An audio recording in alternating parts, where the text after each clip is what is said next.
जिल्हा परिषद प्राथमिक स्कूल कोदामेटी इथली मी शिक्षिका। माझं नाव ज्योती नारायण ढाकणे। आज स्मृती विशेष मधुकरराव तामगाडगे चॅरिटेबल ट्रस्ट नागपूर इथले टीम आली सिकल सेल आजार याबद्दल आम्हाला त्यांनी माहिती दिली आणि त्यांनी निशुल्क आमच्या इथे टेस्ट केली।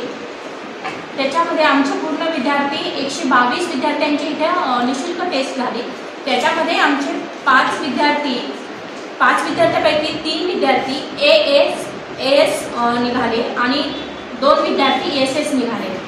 तर त्यांनी आमची हे मुलांची टेस्ट केली, त्याचं निदान केलं, ह्या रोगाचं निदान केलं। एवढा मोठा आजार सिकल सेल ह्या रोगाचं निदान त्यांनी केलं। त्याबद्दल आमची टीम, आमची शाळा आहे कोदामेटी शाळा, जिल्हा परिषद प्राथमिक कोदामेटी शाळा धन्यवाद करते, आभार मानते आणि ह्या रोगाबद्दल माहिती दिली त्याच्या